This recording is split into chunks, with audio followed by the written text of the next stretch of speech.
Welcome to the Todd and Noah show, taking the mystery out of electric motors. Sounds scary. Sounds scary. Once again, we've got the Vice President of Product Development, Noah Bethel. And hello from sunny Tampa, Florida.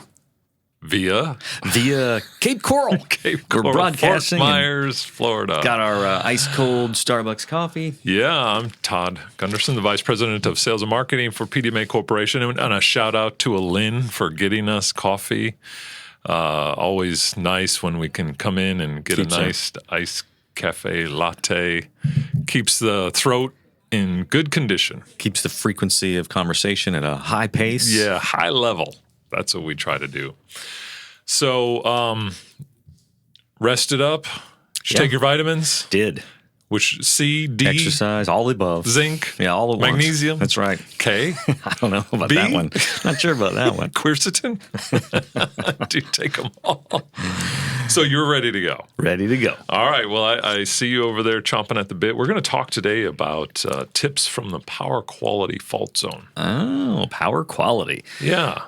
It's always interesting because every time I go into the utility industry, right? These are people who make power, and I always say, well, power quality is important, and they look at me like, we make power quality. But even within a utility plant, things can go wrong, right? So from a maintenance and reliability perspective, you still have to maintain power quality within their plant, right? So, and when they deliver clean power, because they're monitoring their output, right? They know what they're delivering. Again, once it gets through the point of common coupling into the facility transformer, that's when everything goes. How do they say, to hell in a handbasket, right? Yeah. It's where it'll break down, and then you got to start figuring out where's the power quality issue starting from. So. Right. So our first tip, May 12th, 2014. I'm not going to even ask you what you were doing then. I know you've got I'll have to think about that one. What do they call it? A bear trap of a mind. Yes. Everything stays in there. It's in there. It takes a while to get to it. It just doesn't come out as cleanly as it used to. That's right. I understand. It sucks getting old. It What do they does. say when you get old? Like I always, everybody, when you ask about what it's like getting old, right? So the one thing that you say is, yeah, when you were young, you would feel like if you had a bad knee, you'd go to bed, wake up, it's gone. Everything is gone. All Next the day, pains you're are good. gone. But now, sometimes I'll go to bed, I feel great. Then I wake up, I'm like, where'd that come from? Yeah. Where did Ghost that pains. come from? It's interesting, right? It's all part of the experience. It's all part of the experience, right? So keep power quality simple, right? Think heat. That's a tip. I've got a great analogy that I always use when it comes to power quality. Imagine if you're in a room with 100 people and you're at the front of the classroom, the door's in the back of the room, fire breaks out in the room. Okay. Well, if you were the only person in that room, you could get to that door and get out of the fire, room in probably a second, right? Old, young, doesn't matter. You can get out of that room in a second. Yeah. Now you put 100 people in there with you, and you're at the front of the classroom. For you to get out of that room at the same time, what would you have to do? You'd have to do a lot of bad things, probably. You'd have to work a lot harder. You'd be morally conflicted there. You would, yeah. You would have to work a whole lot harder to get to that door in 1 second. Well, a motor's the same way. If you feed that motor bad power quality, it has to work extra hard to do deliver the same amount of work. And of course, that results in the biggest killer of motors, which is heat. Yeah, and I think that's what we're saying in this tip here that you bring out is all this total fundamental everything. If it's on the current, if it's on the voltage, it's all of these excess harmonics that don't need to be in there, just are creating excess heat events. Absolutely. And some are worse than others. Yeah. Obviously, you got the positive and the negative and the zero sequence, harmonics. And that's worth being able to understanding. Now, we can break that down for you, look at all the different ones to see, how bad is bad. But we do run an overall calculation to compare to your IEEE standards and make sure that you're in check. Right. So power circuit equals voltage delivery. Yeah, so in general, when you hear people talk power quality, if you're talking, power quality industry, it really focuses on voltage. Most of the standards focus on voltage, and that doesn't mean you won't find a current distortion limit or a total domain, domain distortion or TDD, but it really does focus on voltage. And the reason that is, and you can just prove it to yourself. You can be at a motor, right, running a test. Let's say you get 20% total harmonic distortion of the current. Well, as soon as you go up one leg in the distribution system, that may drop to 1%. So current is a very localized phenomenon when it comes to distortion. It's only going to be the distortion on that leg to that motor. However, voltage is very different. You could be on, let's say you got 10 motors on a common transformer distribution, bus. So out of that transformer comes a bus, and you have 10 motors driven from that one transformer. The voltage distortion on motor 1 will be the exact same as the voltage distortion on motor 10. Right? So voltage is throughout the system in terms of distortion or power quality. Current is very unique to the leg. So that tip was June 2nd of 2008. And so this next tip is May 19th of 2008, and we're talking about voltages, crest factor, and harmonics equal power quality. So can you talk a little bit about crest factor and harmonics? Absolutely. So harmonics in general. Because we have a lot of parameters that we're measuring on our results, on our power analysis a ton, page. Actually, yeah. We break it down pretty well. And then we have spectral plots and bar plots and stuff to even break it down further. Yeah, there's a lot of information there. What is the most, I would say, what should we be focused on?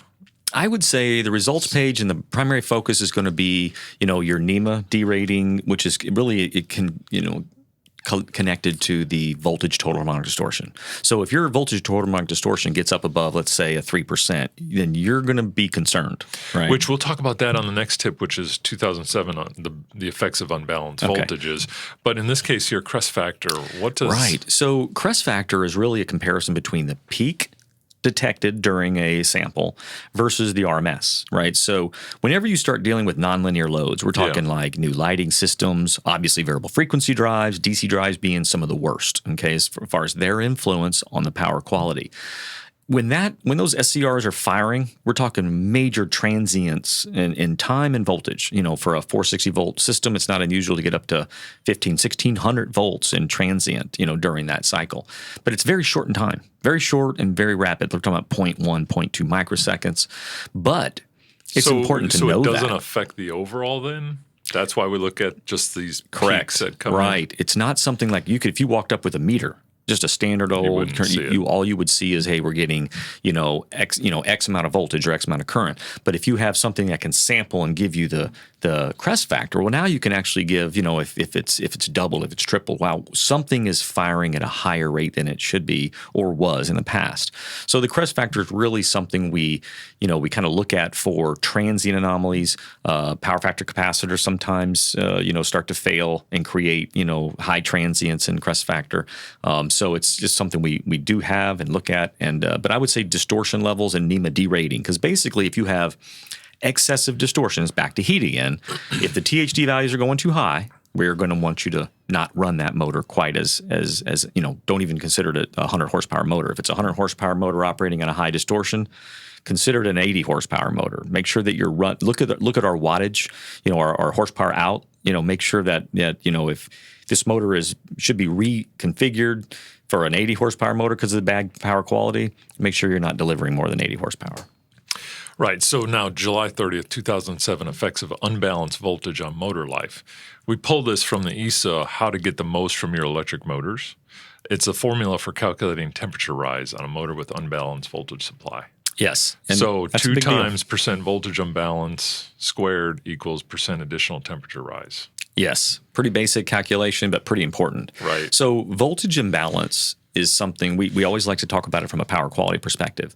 Any kind of high resistance connection, very commonly a bad transformer tap, or something like that. So once you get a voltage imbalance, it creates quite a bit of circulating currents to overcome that voltage imbalance. So it's currents that are actually kind of just feeding the voltage anomaly, not feeding the motor, right? But it has to go through the motor to get it. Right, to get back to that voltage imbalance location.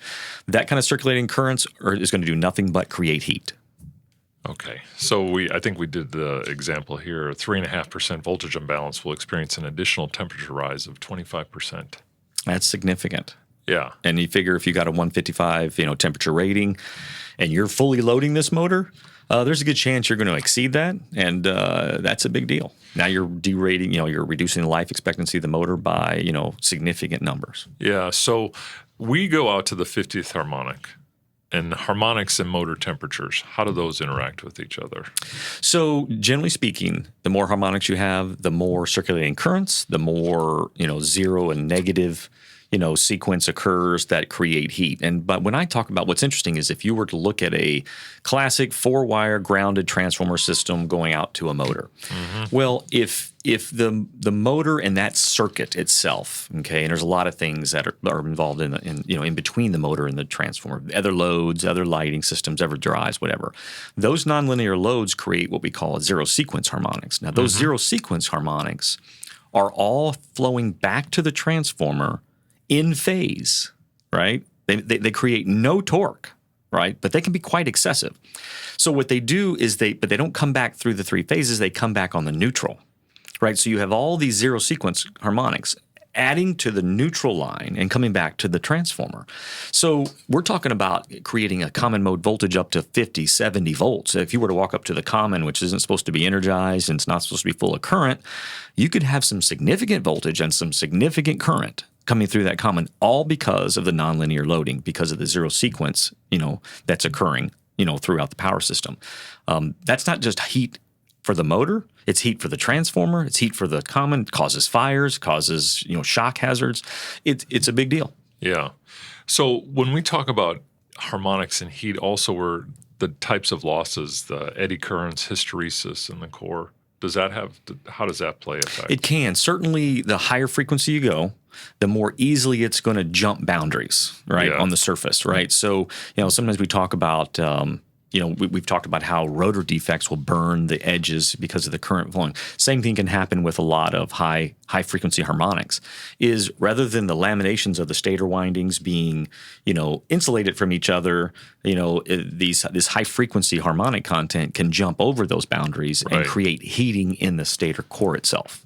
Yeah, so these are governed by IEEE 519. 519 is the answer. And anything specific in 519 that? Well, as it applies to those listening to us today, it's really voltage distortion limits of, like 3 and 5%. Right, current and voltage. For both current and voltage.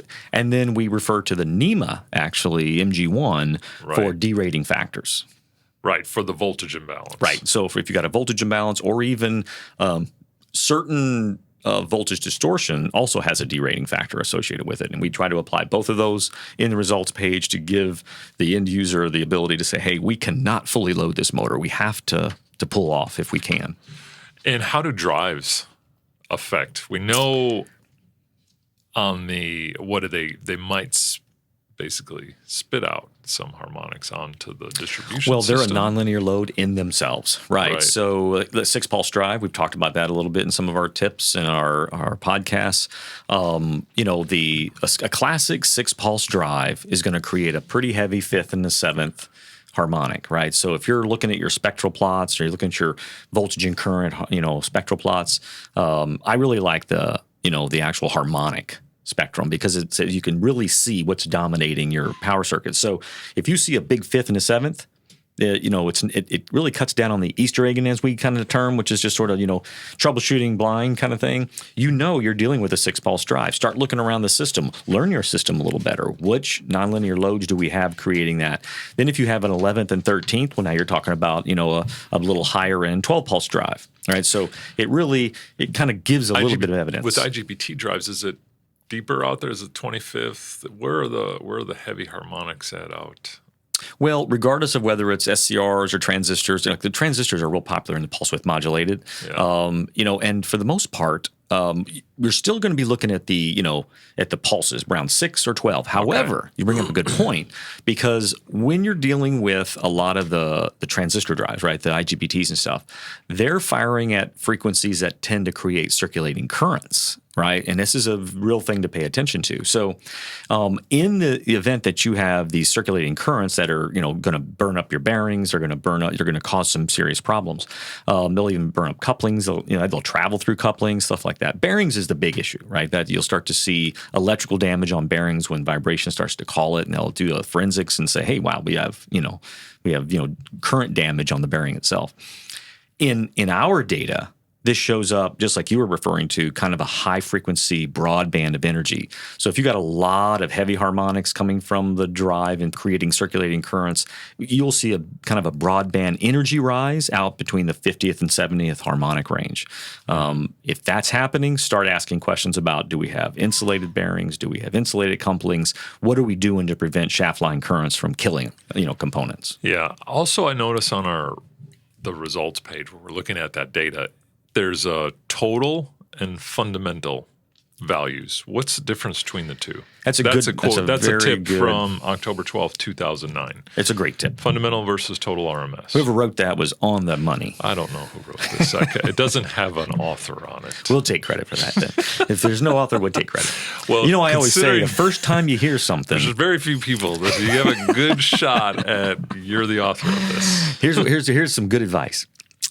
If the first time you hear something, you give the person credit. Right. The second time you say something, you don't know who it came from. Not sure the author. Not sure, but the third time, it's all yours. That's right. That's just a little advice. So, bottom line.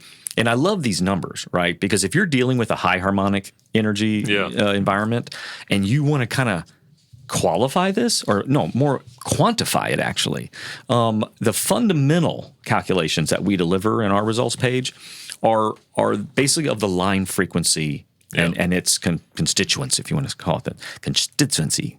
Anyway, so the 60 hertz or 50 hertz, depending on where you live, that's the real working frequency, right? Yeah. So all the positive harmonics associated with the 60 or 50 hertz are doing real work. They're creating a rotating magnetic field, pushing the motor in the direction it's supposed to go, right? Once you start tapping in with the bad harmonics, the negatives and the zero sequence harmonics, well, now you've got a lot of other stuff out there that's not doing real work, and that's the total. So if you, ideally, and in most of your systems, if you got a good power quality team that's paying attention to this stuff, your fundamental and total values are going to be very close to each other. But in the event that you don't have good power quality, you're going to see a dramatic difference between the total power and the total numbers of voltage and current versus the fundamental. So if total is an alarming condition, we should be concerned about that. Absolutely. Where fundamental it may not be. Right. Total is really where we should be basing all our alarms on. If you find that we're basing an alarm on fundamental, please contact tech support. Right. We really don't want to be doing that. We should be basing our alarms on the total because that's what actually the real draw is. We're measuring out to that 50th harmonic. Yeah. And all of those events in between. Yeah, the calculations get kind of squirrely, but they're long and interesting. But we calculate them all. It's and pretty fundamental, really. When if you're a power quality person, hence the tip. Fundamental. There you go. Fundamental. It's pretty fundamental. Transitioning into May 4th, 2009, line to neutral voltage on ungrounded distribution systems. Oh, that's a good one. Yeah. It's what's interesting about that is, of course, on our submarine, for those of you who don't know, it was underwater for years. In fact, I get introduced to the class when I say hi to the class. They always say oxygen deprived vice president of product development. And that's not true. We make our own oxygen. Yeah. But there's occasionally where we get a little light on the oxygen. Oh, really? Yeah. Did you know that? I did not. Well, I was only there on a training, which was above the water submarine. But I was there for 3 years. Yeah. The 626. Okay. Yeah, that's right. I forgot. Or no, excuse me. I was on the 635. Excuse me. It was newer than ours. It was a 627 class. 635. Actually. Yeah. Well, so we make our own oxygen. Right, but we monitor it. Mm-hmm. But if something goes wrong, or if somebody asleep on the wheel or something, that oxygen may dip, and we usually can tell because you get kind of tired and headachy and stuff like that.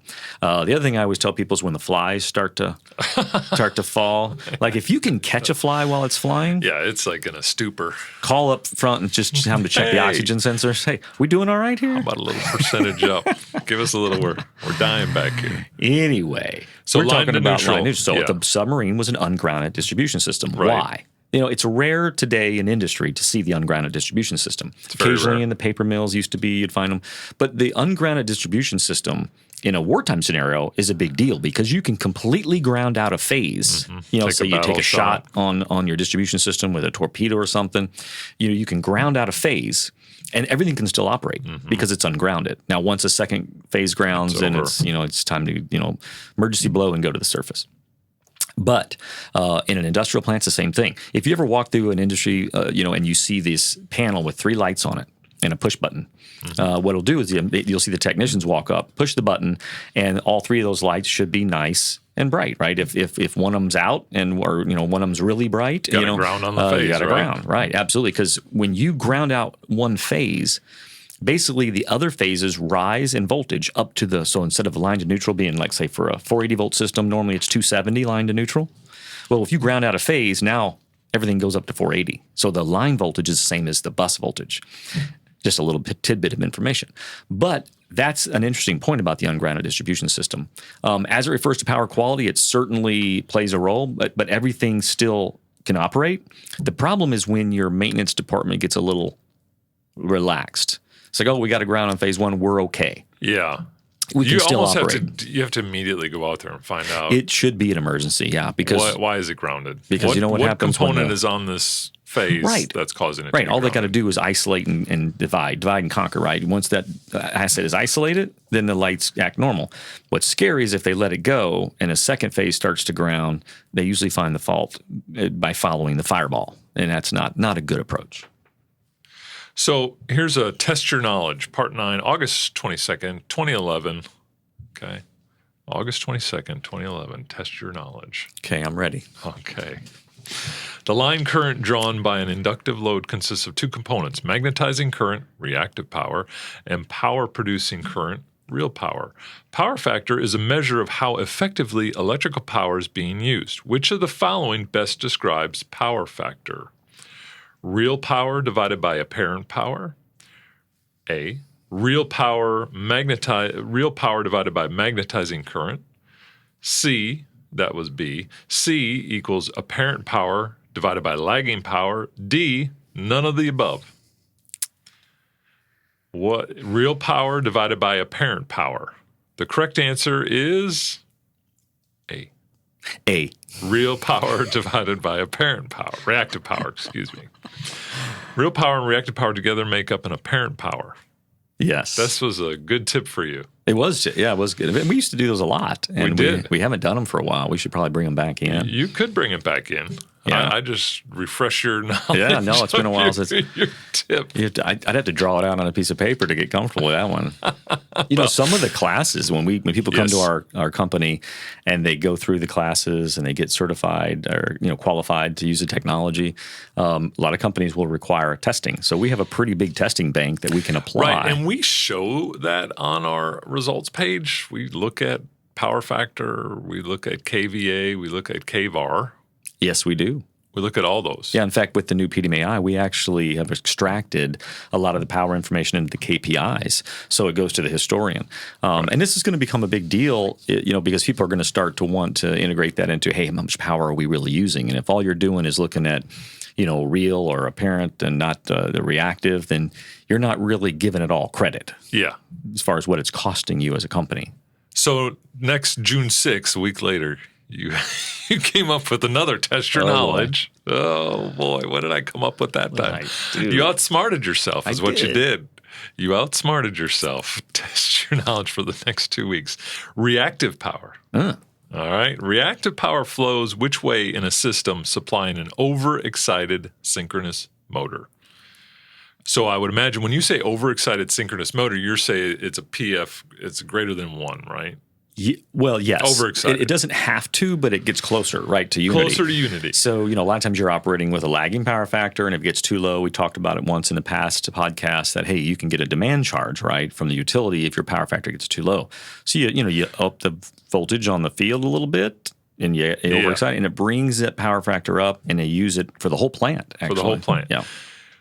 Reactive power. Reactive power flows which way in a system supplying an overexcited synchronous motor? A, downstream from generator to motor. B, upstream from motor to generator, C, both, oscillates back and forth, or D, none of the above. I'm going to say C. Yeah, it's actually B. The correct answer is B. An overexcited synchronous motor acts like a capacitor and supplies voltage amperes reactive. Thus, the synchronous motor is actually supplying reactive power, referred to as capacitive reactive VARs. This results in a leading power factor. You're doubting yourself? I don't know about that. You're doubting yourself. You're overthinking it, probably. So one thing to apply this to a real field situation, right, is when you're going into a field and you know there are power factor capacitors, right? Think about it. If you think about a normal inductive load, it requires reactive power. And if you think about reactive power, even though it's not doing real work in an AC environment, you have to build the field and it collapses the field, right? So building a field in the stator and collapsing the field in the stator that's reactive work. It's not really turning the shaft. It's just required to create the magnetic field. Now, if you're taking our Emax measurements, right, on the line side of the power factors, you're not seeing that reactive power being shared and handled between the capacitors and the inductive load, right? So the motor's the inductive load, the capacitors are they're designed to handle that reactive current and power. So my thought was that power's being handled between the power factor capacitors and the motor. Maybe the generator is a different scenario, but yeah. It's flow from the motor to the generator is right. kind of, I think, what we were trying to get across on that one. Yeah, I think it's a little different than what I was picturing. But so in an environment where you know your power factor capacitors, if you're test load side, you might see a normal 0.8, 0.85 power factor. But if you go to the line side of those power factor capacitors, you're probably going to see a 0.95, right? Because now you're satisfying the reactive loading between the power factor capacitors and the windings in the motor. I'm going to have to review that. Okay. That testing You're doing tip. so well on this, I'm going to give you another one. March 28th. It's a year that will live in infamy. 2011. March 28th. We discussed last week the characteristics of current flow to a three-phase AC induction motor during the startup. Consists of a rapid peak. This is an inrush startup. My favorite. Rapid peak of current followed immediately by a lower plateau startup of current, which decreases gradually to steady state current. You will remember that the total effect from the start to steady state is called the inrush startup. Last week, we discussed the effect of voltage drop on inrush current. This week, we will focus on the effects of changing voltage on steady state current after the inrush startup. If the voltage supplied while starting a motor is increased 2 to 3% of normal voltage, what effect does the increased voltage have on the steady state current? A, increased steady state current, B, decreased steady state current, or C, no change? Decreased steady state current. Which would be? I don't remember what letter it was. Was it B? It was B. You got it. Finally. I must have wrote that one. Who wrote that tip? So, what's interesting is it can be a little confusing because that comes into the power equation, right? Now, once you get through the inrush, standard power equations occur times voltage times current times, power factor square root of 3 kind of stuff, right? So that, once you get through the startup, voltage changes and that's where that little ESA handbook that we hand out at our trade shows has a great graph showing, hey, if voltage drops at steady state, and all those graphs are really applied to more steady state, but it does talk about the startup stuff as well. So at steady state, lower voltages cause rises in currents, higher current voltages cause lower currents. But that's not the way it works during the startup process. So like if you happen to be starting a motor up, and this is important because you don't want the end user to be tricked by the values. You're doing an inrush, one of my favorite tests, right? And you say, oh my gosh, the startup current, after the initial peak is actually lower. And you're thinking this is a rotor bar defect. Got to look at voltage because during the startup process, a lower current can be driven by a lower voltage, right? But that changes once it's to steady state. So just be aware. Don't jump to judgment or conclusions on just that lower startup current until you've looked at the voltage and compare it to previous graphs as well. Speaking of voltage, peak voltage versus RMS voltage. right? This is a 2014 an AC sine wave. The peak voltage is the voltage at the maximum amplitude point of a given sine wave. We use RMS, root mean square, to determine the equivalent heating effect of AC power as compared to DC power due to the constant changing AC voltage. Therefore, RMS voltage gives us the voltage at which the AC power equivalent to DC heating effect is achieved. Yes. What a great answer. It's well said and well written. Yeah. So one thing that's interesting is, if you take basically it's a simple calculation like 0.707 times the peak value is going to be your RMS. So, if you're comparing, you're not getting the same heating from peak values versus, so basically when you talk about the DC equivalent, that's where RMS comes in. And DC is a steady kind of a heating process, if you think of it that way, to kind of give an analogy, I guess, So as a result of the AC going higher and lower and going through zero, you don't get the same heating all the way through. RMS is effectively saying if we weren't cycling, if we turn that AC signal into a DC signal, which would be straight heat, right? What would it be? And it wouldn't be peak values. Okay. Well, that brings us to the end of the power quality tip. Man, I went to study my power quality. Or at least take the notes that I've given you. I don't know where to bring they went. to the podcast made it to fun. pay attention to. The initial was interesting. Don't worry, power quality is easy. It's easy.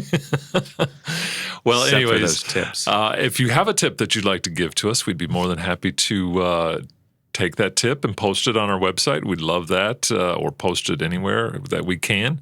And as always, we appreciate you guys tuning in, listening to us. We hope that we're providing some good content to you. And until we see you again, we hope you have a great day, and we'll see you real soon. Thank you.